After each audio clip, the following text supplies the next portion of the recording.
Hi everyone, and welcome back to Stamp with Anna. And today, this week I should say, today, tomorrow, and the next day, I will be showing you some cards that we made at a recent card class. The theme of the card class was neutrals and vellums. Stampin' Up! Has wonderful color families, and one of them is called a neutrals family. It has your basics, your browns, your grays, excuse me, and things like that. But it also this year, or last year, incorporated a Merry Merlot, Mossy Meadow, and Night of Navy as part of their neutral collection. And each year, when Stampin' Up! Issues its new catalog, they also have a paper collection, which is a collection of paper for each of the color families. And this particular designer series paper, it's retiring at the end of this current catalog, which is in a couple weeks. But this one is from the 2020 to 2021 catalog. And you'll see that they have a designer series paper that is for each of the different color families. So here are the prints and it'll show you here that each color family has a set of these that has the exact same prints, and they also do it for the in colors. This one, I must say, in all my years as a demonstrator, was my favorite collection. I thought that the design and the prints on them were just spectacular, and I've used a lot of them in my cards and in my classes. I don't have much left because I've used it so much, but you see you have polka dots and this textile. I think I look at it and I think like a denim, a different color denim. So you have that pattern. Then you have another pattern that on one side has words and the other side has wood grain, and I'm going to use that for a different project later this week. And then there's also, I don't have any of it left here. Let me see if maybe it's in my scraps. No, I don't. So you get those, it's a big pack too. It's 40 sheets. And there's 2 each. They're both double-sided, so there's 2 each, so 4 different patterns of all the different colors. And there's 10 colors in the color family, so that's where you get the 40 sheets from. But in any event, this is the card, one of the cards that we made. So here is the neutral, and here is the vellum, which is part of the card class. So I have a piece of Merry Merlot for my card base, and this is cut. The card we made here was 4 1/4 by 11, scored at 5 1/2. But this one that I'm going to make with you, I'm going the other way. This is going to be 5 1/2 by 8 1/2, scored at 4 1/4. So either way, vertical or horizontal, A2 card. And then I have a piece of basic white, and this is cut at 4 1/8 by 5 3/8. And then here is a beautiful piece of the designer series paper, and this is cut 4 at 5 1/4. Now I want to show you. Let me grab a solid piece of that paper. I want to show you. Here is a 6 by 6, and I cut 4 inches. Okay, so this is all gone. Here's 4. So now this is 4 by 6. I needed this to be 5 1/4. So after I cut off 5 1/4, I have a tiny strip left. And here's that little strip. I did not throw that away, okay? So after you cut your paper at 4 by 5 1/4, keep that tiny strip that would be right there, all right? I think I just confused you, but that's okay. You'll see what I mean. So the first thing I'm going to do is I'm going to take my 4 by 5 1/4 piece of designer series paper, and with my Stampin' Seal, I'm going to attach that. Look how pretty that polka dot is. I'm going to attach that to my basic white, excuse me, that's cut at 4 1/8 by 5 3/8. Okay, And then I have a piece of this polka dot tulle ribbon. Now I had a large class and I only had a little bit of this left. I'm gonna put this on top of this so you can see it. I only had a little bit of this left, so I didn't have enough to cut each attendee a piece that 18 inches, but I still wanted to make a bow. So what we did was we made a faux bow. And to do that, I have a strip here, which is, let's see, this is 5.5, so this is probably 6.5, 8 inches wide. And I'm going to put it vertically.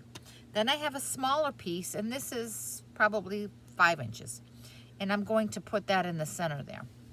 More center down. Okay? And I'm going to, now remember, the long piece is in the back, the short piece is in the front. I'm going to hold down the center where they meet so it doesn't shift. And I'm going to just tie a bow. This is the trickiest part, is because you're tying a bow with one hand, but you can do it. Okay? And there we have it. Now, you can't see it that well on this because it is a sheer ribbon.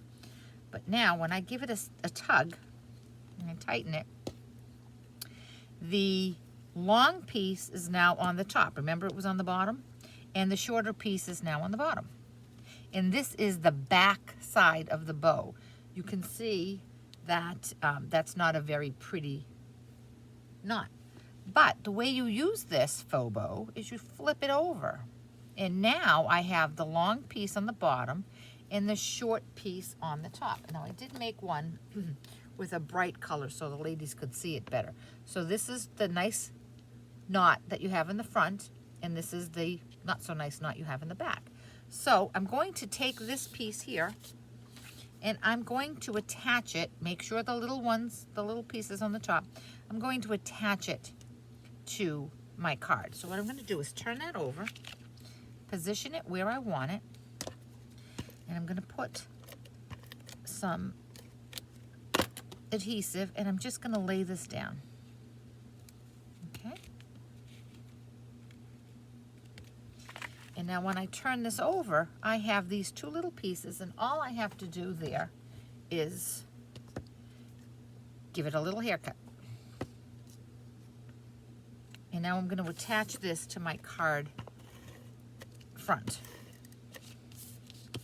Now this is a great way if you have a ribbon you want to use and you just don't have enough to go all the way around your card. This is a great way to use that. To be able to use what you do have and get a nice bow or a knot. So I'm going to put that right there. Now I'm going to put this aside. I'll come back to one more trick with that bow in a minute. The next thing I have is this Mary Merlot frame, and I'm going to show you how I made that frame. Here's a piece of Mary Merlot. I used the rectangle stitched, I always get this backward, rectangle stitched frameless dies. This is a great, great set. It is carrying over, and I'm thrilled about that. It's a great stitched rectangles. You get this little stubby guy here, these elongated rectangles, and then your regular rectangles. There are 13 of them here. So what I did was I did the third one and the fifth one because I was looking for a large border. So I had my piece of Mary Merlot and I layered these on and I ran this through my Big Shot. When it came out of my Big Shot, this is what I had. This piece popped out, and I'm saving that. I have a bucket of them that I use them as tags. And then I have my frame. So that's a great way to make frames, and you can make them any size you want. So there's my frame. Then I have a piece of vellum. And what I've done with my vellum is I've embossed it. I ran it through my embossing folder, and I used the greenery embossing folders. This is a 2-pack, and they're small, so they go through the mini embossing machine as well as the large embossing machine. And these are also carrying over. So you can see you have these two little foliage designs. So here, and again, I'm going to put this behind this so you can see it better.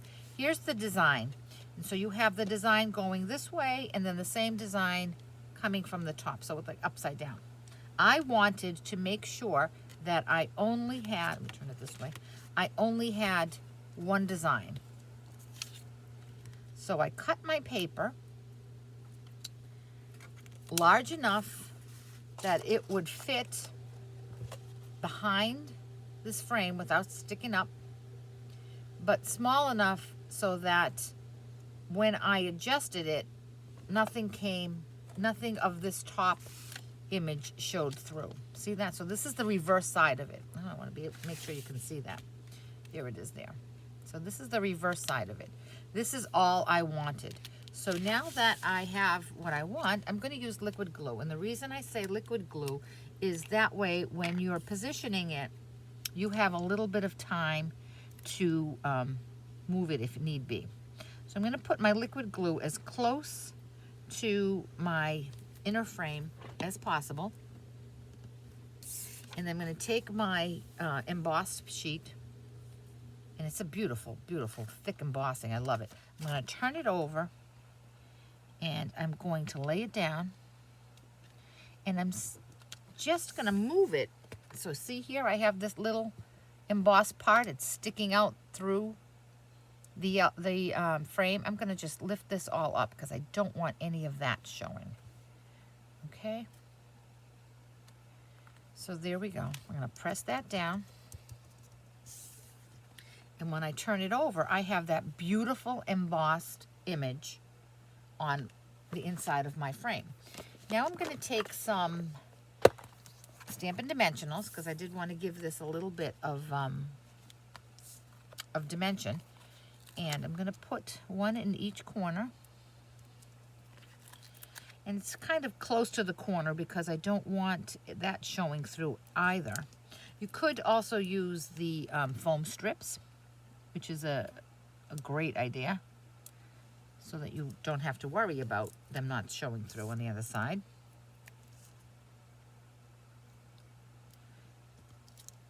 And before I take that backings off, I'm going to turn it over and just make sure that none of my adhesive is sticking out on the little corners there.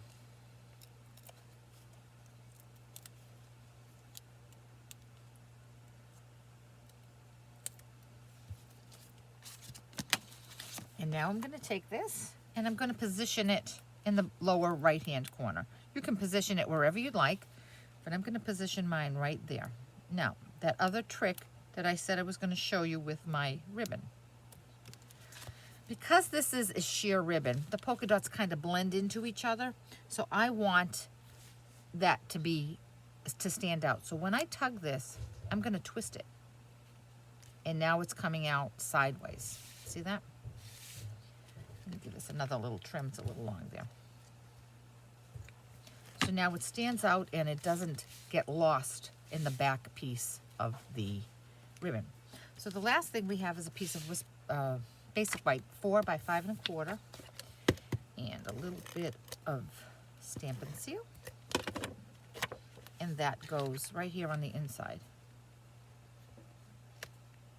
Now, so the last thing I'm going to do is take that little strip. Remember that strip? And I'm going to turn it over, and I'm going to drop this right here in the center, towards the bottom of my card. Now this polka dot, you would say, why didn't I use this for the back? But with this polka dot ribbon on polka dot paper didn't quite work well.